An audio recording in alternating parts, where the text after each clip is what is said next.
हरे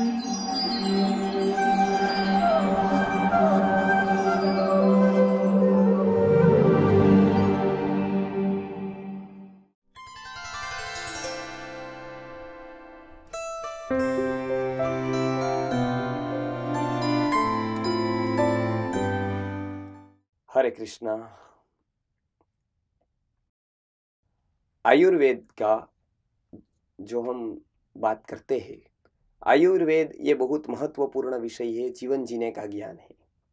तो आयुर्वेद के इतिहास में सबसे पहले ये परंपरा ब्रह्मा जी से चालू हुई। उसके बाद आकर आते आते आते आते अनेक ऋषियों ने उसके ऊपर अध्ययन, मनन, चिंतन और अध्यापन किया, पठन पाठन किया और बाद में वो परंपरा आगे चली। तो इसमें से दो तीन परंपराओं का वर्णन आयुर्वेद में है। उसमें सबसे महत्वपूर्ण जो अग्निवेश मुनि ने तंत्र लिखा, उसके ऊपर चरक मुनि ने चरक संहिता लिखी। आज से 3000 साल पहले 2000 वनस्पतियों का वर्णन उसमें मिलता है। उसके गुण दोष की चर्चा की गई है। एनेटोमी एंड फिजियोलॉजी सुश्रुत संहिता में बताई गई है।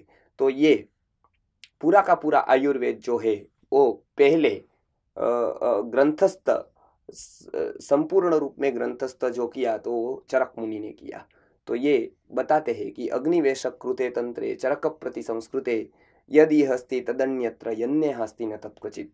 जो अग्निवेश कृते तंत्रे माने अग्निवेश मुनि ने जो तंत्र किया उसके ऊपर प्रति संस्कार माने कि जो व्याख्या, जो चरक मुनि ने प्रति संस्कार करके जो चरक संहिता लिखी वो इतनी वाइड है, इतनी बृहद है कि वो यदि हस्ति तदन्यत्र यन्य हस्ति न तत्क्वचित, कि जो यहाँ है वो आपको सब जगह मिलेगा। चरक संहिता में है तो वो फर्स्ट मेडिकल साइंस की बुक है वर्ल्ड की। तो जगत में कहीं चिकित्सा का कोई नामो निशान नहीं था। चिकित्सा कैसी की जाती थी, कैसी की जाए, ऐसा कोई विचार नहीं था। तब चरक मुनि ने पहली बार वो संहिता लिखी। तब हमारे यहाँ 3000 साल पहले पहला एक ग्रंथ लिखा गया, चिकित्सा दर्शन, चिकित्सा जगत, चिकित्सा विज्ञान के ऊपर। तो वो सबसे पहली खोज भारत ने चिकित्सा विज्ञान में की। इसके लिए मिथिली शरण गुप्त जी ने भारत भारती नामक एक काव्य लिखा है। उसमें से वो बताते हैं कि जब बाहर के यूरोपियन कंट्रीज के लोगों को जब कपड़े सीने का ज्ञान नहीं था, तब हमको पेट सीने का, पेट की चमड़ी सीने का, स्टमक की ऊपर की चमड़ी सीने का ज्ञान था। तो वो बताते हैं कि जब थे दिगंबर रूप में वे जंगलों में घूमते, प्रासाद के तनपट हमारे पर्वतों के चूमते, प्रासाद के तनपट हमारे पर्वतों को चूमते, और करते ना उन्नति पथ परिष्कृत आर्य जो पहले कभी, संदेह है विश्व में विज्ञान बढ़ता या नहीं। तो सबसे पहले आर्यों ने ये पथ परिष्कृत किया और उसके बाद ये दुनिया का सभी विज्ञान आगे बढ़ा। तो उसके मूल में जो है वो चिकित्सा विज्ञान के सिद्धांत पहले ही निरूपित की गए हमारे चरक संहिता में। इसके लिए मिथिली शरण गुप्त जी ने बहुत सी बातें बताई है कि उस समय हमारा चिकित्सा विज्ञान कितना ऊपर था, कितना लेवल का था। तो बताते हैं कि दुनिया भर के जो चिकित्सक जिस रोग को नहीं जान पाते थे, जानना, चिकित्सा की बात दूर रही, न जान पाते वैद्यवर जगत के रोग को सम्यक तभी। तो हम क्या करते थे, तब हम उस रोग को ही भस्म करते, भस्म के ही योग से। हम एक भस्म के योग से उस रोग को भस्म कर देते हैं कि माने रोग को मिटा देते थे। तो इतना आयुर्वेद का विज्ञान ऊपर था, आज भी ऊपर है। केवल उसको अभिव्यक्ति करने वाला कोई चाहिए। आज भी आयुर्वेद उतना ही इफेक्टिव है। तो आयुर्वेद में ग्रंथों की परंपरा में चरक, सुश्रुत और वाग्भट ये वृद्धत्रयी है। माने कि ये पुराने मुनियों ने लिखा हुआ। चरक संहिता का विषय अलग है, मेडिसिन साइंस है। सुश्रुत मुनि का जो सर्जरी का, साइंस ऑफ सर्जरी, इसके लिए वो father of surgery, Pitamah surgery के कहे जाते हैं। और वाग्भट है, उन्होंने दोनों का समन्वय करके वाग्भट ने अष्टांग हृदय और अष्टांग संग्रह नामक 2 ग्रंथ लिखे हैं। और चरक और सुश्रुत का मिलन करके उन्होंने लिखा है। तो ये वृद्ध त्रयी माने कि चरक, सुश्रुत और वाग्भट की संहिता, माने चरक संहिता, सुश्रुत संहिता और अष्टांग हृदयम, ये वृद्ध त्रयी माने कि ग्रंथ त्रयी भी कहते हैं उसको। तो ये वृद्ध त्रयी में ये तीनों संहिता का समावेश होता है। ये तीनों ने चिकित्सा जगत को बहुत कुछ प्रदान किया है। तो मूल प्रदान चरक का, उसके बाद सुश्रुत का शल्य चिकित्सा में, और उसके बाद वाग्भट जी का इसमें प्रदान है। ये सब विदित है हमारे वृद्धत्रयी के रूप में। तो ये परंपरा आयुर्वेद की और आगे चली और लघुत्रयी का भी प्रावधान या लघुत्रयी भी रचना की गई। तो ये वृद्धत्रयी के बारे में हम बताते हैं कि पहले के लोग वैद्य बताते थे कि इतना इसका महत्व है, इतना महत्व है कि सुश्रुतो न श्रुतो ये न वाग्भटो नैव वाग्भटः नाधीतश्चरको येन सवेद्यो यम किंकरः। ऐसा बताते हैं कि जिसने न श्रुतो सुश्रुतो येन, माने कि जिसने सुश्रुत को सुना नहीं, वाग्भट जिसको वाग्भट माने कि कंठस्थ नहीं है, और चरक का जिसने अध्ययन नहीं किया है वो वैद्य नहीं है, वो साक्षात यम का दूत है। तो ये आयुर्वेद में ये तीनों की प्रतिष्ठा बहुत है। ये तीनों मूल स्रोत है आयुर्वेद के। चिकित्सा विज्ञान तब से ही शुरू हुआ ऐसा हम कह सकते हैं, या तब से अभिव्यक्त किया गया, क्लासिफिकेशन किया गया, उसका प्रॉपर विभाग किए गए तो वो चरक मुनि ने किए। तो ऐसे आयुर्वेद के अनेक विभाग उस समय किए गए। उसको 8 विभाग में मुख्यता से बांटा गया, उसको अष्टांग आयुर्वेद कहते हैं। तो ये अष्टांग आयुर्वेद जो है, तो आयुर्वेद के जैसे योग के 8 अंग है, ऐसे आयुर्वेद के भी 8 अंग है।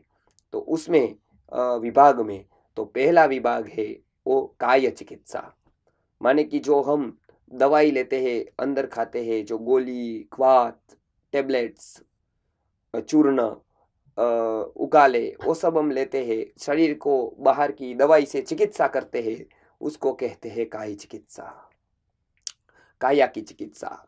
अग्नि चिकित्सा, काय शब्द अग्नि के लिए भी है, तो उसको बोलते हैं कि हम बाहर के दवाई लेकर जो कहते हैं वो काय चिकित्सा है। अभी दूसरा जो विभाग है वो शालक्य तंत्र है, माने ऊर्ध्व जत्रुक रोग, माने गले के ऊपर के जितने भी रोग है। जैसे आज ईएनटी की जो अलग शाखा, अलग विभाग एलोपैथी में भी है, तो आयुर्वेद की देन है। सबसे पहला आयुर्वेद ने बताया कि ईएनटी का विभाग माने नाक कान गले का विभाग अलग बताया, उसको शालक्य तंत्र बताया गया। तो वो शालक्य तंत्र माने ऊर्ध्व जत्रुक रोग, गले के ऊपर के जो रोग होते हैं उसकी चिकित्सा उस विभाग में दी गई है। उसके लिए बहुत नाक में डालने के नश्य है, गंडूश माने कुला करने का है, कान में डालने के बहुत ड्रॉप्स है, कर्ण का पूरण बताया गया है, कान को तेल से पूरना, केवल ड्रॉप्स डालना ही नहीं, उसको पूरने का भी बताया गया है। माथा में मालिश करना वो तो है ही, लेकिन सिरोधारा करना माने माथा पर कोई पंचकर्म से वो धारा करना, वो भी वर्णन है उसमें। ऐसे अक्षी तर्पण माने आंखों को तर्पण करने का, दूध वगैरह के पोते लगाने के, वो सब वर्णन ये विभाग में है। तो शालक्य तंत्र माने गले के ऊपर के जितने भी रोग है उसका वर्णन वहां पर है। फिर शल्य तंत्र माने सर्जरी, तो सर्जरी का भी आयुर्वेद में उल्लेख है। वो सुश्रुत संहिता पूरी सर्जरी के ऊपर है। इसके लिए सुश्रुत मुनि को फादर ऑफ इंडियन सर्जरी कहा जाता है। तो ये तीसरा अंग है वो शल्य तंत्र है। चौथा है अगध तंत्र, जो जहरी कोई भी पशु, कोई भी जानवर, जैसे सांप है माने कि स्नेक है, स्कॉर्पियो है, वो जब बाइट कर ले तो उसके लिए क्या क्या चिकित्सा की जाए उसका एक पूरा विवरण दिया गया है। वो इंस्टेंट पॉइजन भी है और स्लो पॉइजन भी है, पॉइजन भी है। तो जब इंस्टेंट पॉइजन किसी को हो गया, तुरंत पॉइजन लग गया, तो उसके लिए क्या चिकित्सा करे उसका भी वर्णन है। और कुछ बातें ऐसी होती है जो स्लो पॉइजन है, तो वो बॉडी में से स्लो पॉइजन हुआ है वो कैसे निकाले उसका भी वर्णन है। तो पूरे जहर, कितने कितने प्राणी के जहर कैसे कैसे मिटा सकते हैं। जैसे कुत्ता काटा तो उसका भी जहर होता है, चूहा काटा तो उसका भी जहर होता है, बिल्ली ने काटा तो उसका भी जहर होता है। तो ये सब जहर जो होते हैं वो स्लो पॉइजन है। तो उसको कैसे हम बॉडी से निकाले, उसके लिए क्या चिकित्सा करें, उसका पूरा का पूरा वर्णन अगध तंत्र में है। अगध तंत्र माने विष चिकित्सा, माने जहरीले जो जानवर हमको बाइट करते हैं उसके लिए जो चिकित्सा है वो ये विभाग में दी गई है अगध तंत्र में। बाद में सबसे महत्वपूर्ण विषय है अष्टांग आयुर्वेद में। हमने 4 अंग देखे आयुर्वेद के, एक काय चिकित्सा, एक शालक्य चिकित्सा, एक शल्य तंत्र और एक अगध तंत्र। 5वां है भूत विद्या। तो जो अनेक प्रकार के भूत प्रेत वगैरह होते हैं वो एग्जिस्टेंस है उसका, आयुर्वेद उसको स्वीकार करता है। अच्छी भूमि, खराब भूमि, उसमें पड़ने वाले जो वस्तुएं उसका बहुत सा वर्णन है, तो वो भी एक प्रेत है। जैसे भागवत में वगैरह धर्म ग्रंथों में भी उसका वर्णन आया है कि उसको प्रेत से सदगति मिली, उसको उससे सदगति मिली। तो ये साइंस है एक, तो ये केवल कल्पना नहीं है। आयुर्वेद ने भी, चिकित्सा के ग्रंथों ने भी उसको जस्टिफाई किया है, उसको न्याय दिया है, उसको स्वीकार किया है, एक्सेप्ट किया है उसको। तो ये भूत विद्या में इसका सबका वर्णन है। कौन सा ग्रह कब आएगा, क्या करेगा, उस ग्रह के क्या प्रभाव है, किस किस भूत का क्या क्या लक्षण है, और मनुष्य के इतर भी ये सब का अस्तित्व है, तो इसके लिए क्या क्या उपाय किया जाए, ये भूत विद्या में है। और छठा जो क्रम है वो सबसे महत्वपूर्ण है, वो है कौमार भृत्यम। माने कि पहली कायी चिकित्सा, बाद में शालक्य तंत्र, तीसरा शल्य तंत्र, चौथा अगध तंत्र, पांचवी भूत विद्या, और छठा सबसे महत्वपूर्ण अंग है वो कौमार भृत्यम है।